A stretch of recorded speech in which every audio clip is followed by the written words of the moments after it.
years ago, I was asked a very interesting question.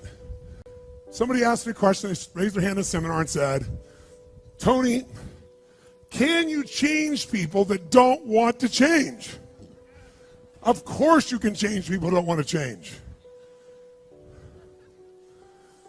All you need is the right kind of. If you have enough leverage where change becomes an absolute. Now for some people, leverage is not even the threat of their own life. Some people rather die than have you tell them what to do.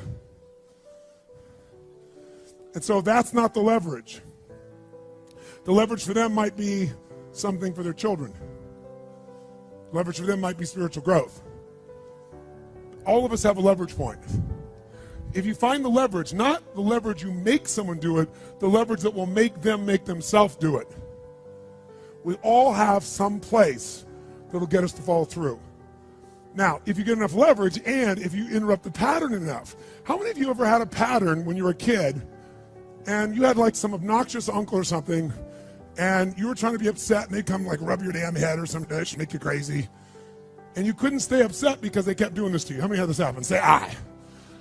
If you have enough leverage and you break someone's pattern enough times, a new pattern will show up. If you're conscious, you can create the new pattern.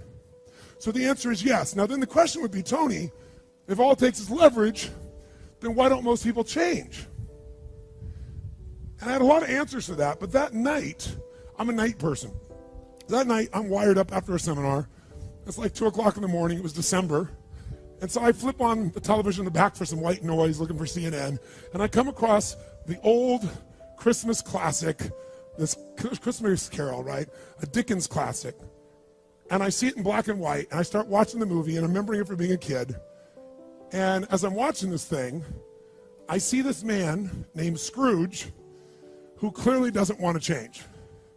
In fact, he's certain he doesn't need to change because what's happened is his life went through a lot of pain. And when he got pain, he looked for the source of that pain, and he said it was being close to people. So we decided is people equals pain. Remember the red squares we talked about? So now he wants to avoid people, and he's mean to people. Now, he's also very wealthy financially. He makes up this belief that because I'm mean and tough with people, I'm rich. The truth is, he's financially rich. If you watch the movie, you read the story, when everybody else is gone, who's still working? He is.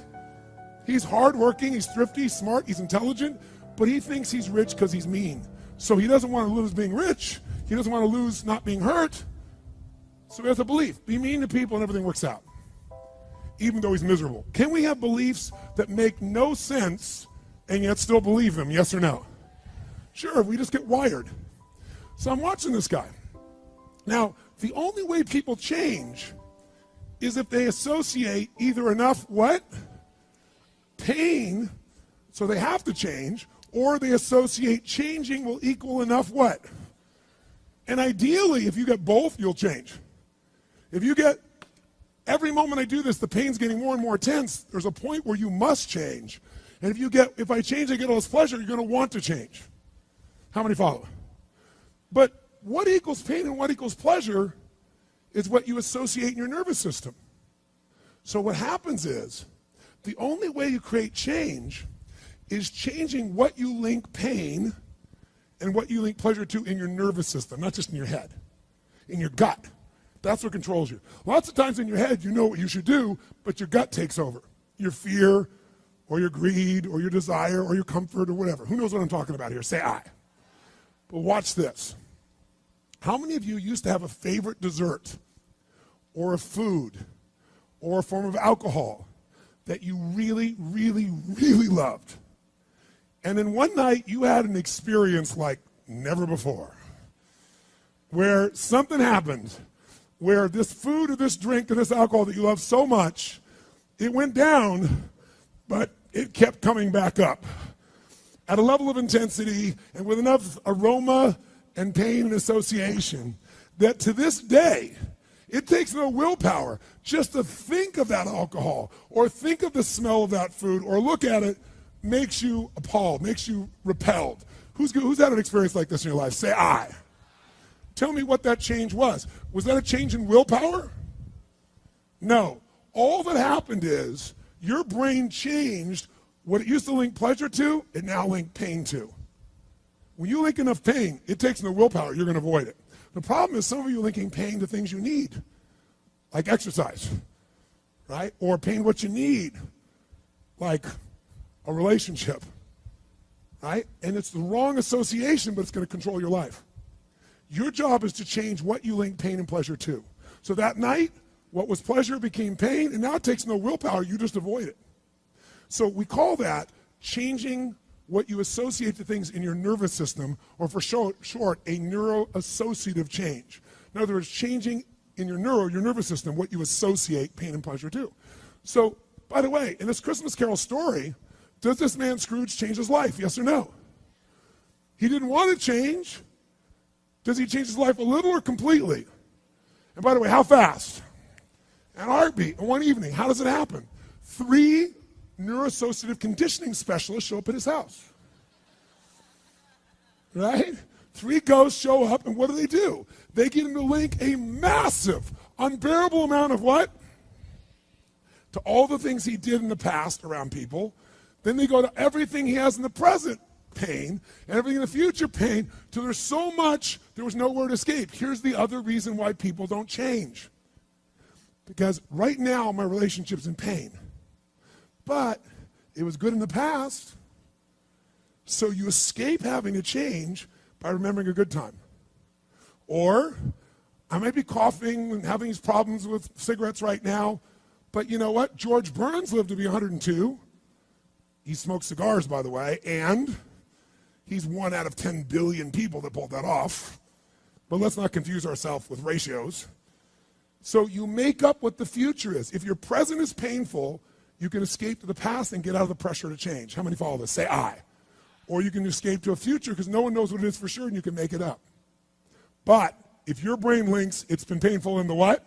Past, and it's even worse it'll change like that. Who here has ever stayed in a relationship that you knew was not right for you? It wasn't right for you, it wasn't right for them. Who has ever stayed in a relationship way too long? Who's done this before? Raise your hand. Say I. It wasn't good for you, it wasn't good for them, yet you stayed. Why? Why? Because even though it's painful in the present, what'd you do? You said, it'll get better over there in the future. Who finally changed? Who here finally changed that? Say I.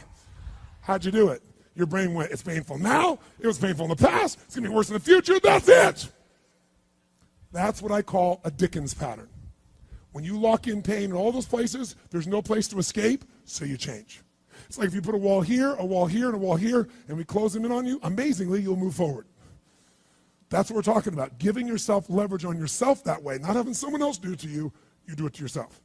That's when you got the power again. How many get it? Say I.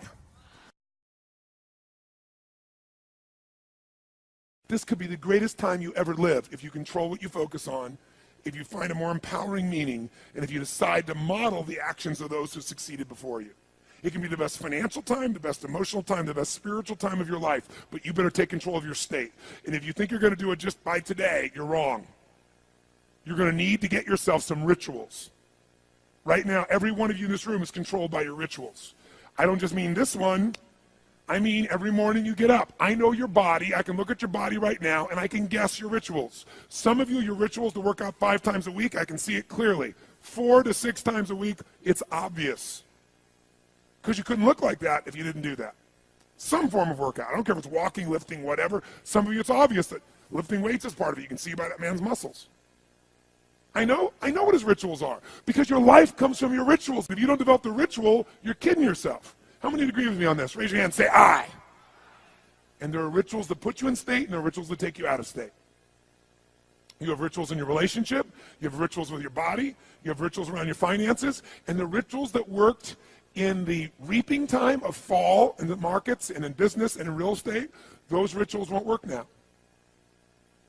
If you do the right thing at the wrong time, you get pain. I'll say that again. If you do the right, you go, but Tony, I'm doing the right thing, but I'm not being rewarded. If you do the right thing at the wrong time, you don't get rewarded, you get pain. So you better do the right thing at the right time, and to do that, you better know what season you're in, and to do that, you better learn how to change your state. How to take control of your own conditioning. That's what I live for. Does this make sense to you? Yes or no? Come on, guys. Yes or no? So now it's time to train yourself to do that. I'll show you how fast it can change. Try this just for a second. I want to show you what you can do with just focus. Try this for a moment. I'm going to give you a test. Sit up in your chair with some energy. Make sure your buddy next to you is in a strong state. If will otherwise, adjust their state. Come on, change their physiology. Whatever they got to do. See if they're ticklish. That might help. Now do this. I want you to look around this room right now and find everything in this room that you can find that is brown as fast as you can. Look for brown, look for brown, look for brown, look for brown.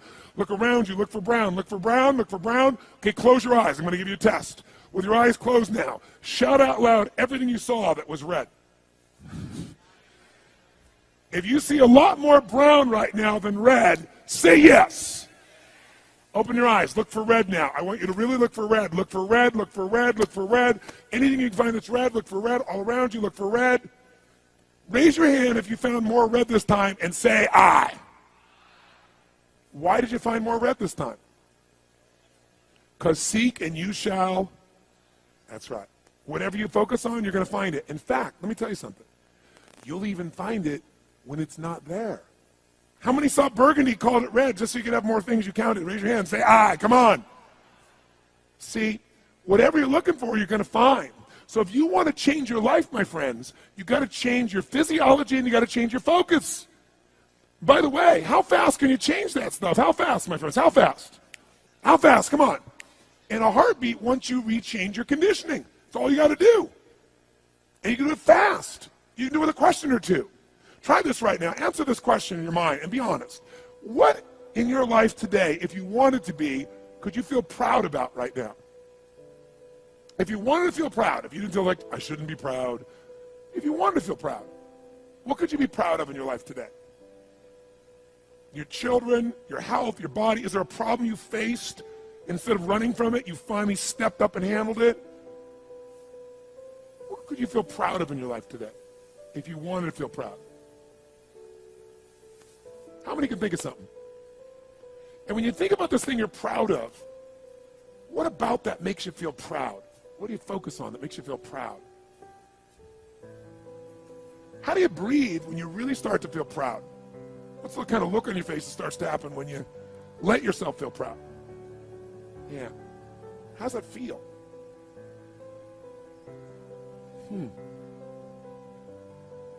Think of another area of life. Think of an area of life that you're grateful for. Or if you go, I'm not grateful. If you wanted to be grateful, what's an area you could feel grateful for? What could you feel grateful for if you really wanted to feel grateful? How many can think of something you could feel grateful for? Let me see your hands. And what about that are you grateful for? What do you focus on that makes you feel grateful? How does it feel when you're really, truly feeling filled with gratitude?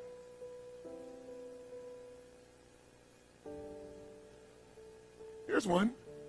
If you wanted to be excited about your life right now, and you were willing to be excited, you're willing to buck everybody else's trend, what could you feel excited about in your life if you wanted to feel excited? What could you get excited about if you really focused on it and you really took it in? And you weren't in a negative place. What could you get excited about if you wanted to be excited in your life? What could you get excited about? How many of you can think of something you feel excited about right now? Raise your hand. Let me see your hand. Say I. When you're really excited about it, what about that excites you? Or when you're really excited, how do you feel? How do you speak? What's your life like? By the way, when you're excited, does it tend to touch other people? Yes or no? Absolutely. By the way, do people have a tendency, by the way, who feels different right now than just even a couple moments ago? Raise your hand and say I. Why? Because focus is controlled by questions. If you ask a different question continuously, not once, continuously, you will get a different answer. If you ask a lousy question, you get a lousy answer and a lousy state. Somebody says, why does this always happen to me? It doesn't always happen to you, but the brain's like a computer. Ask it a question, it'll have to come up with an answer because you deserve it, you idiot. Someone will say, how come I can never lose weight? You can lose weight, but if you keep saying, how come I can never lose weight, the brain's got to come and answer. It goes, you're a pig. Lousy questions create what? Lousy answers. Ask a better question, get a better answer. Now here's what I want you to get. I want you to get that you can change your state. How fast, guys? How fast? How fast? And if you get the habit of doing it, you'll have a different life.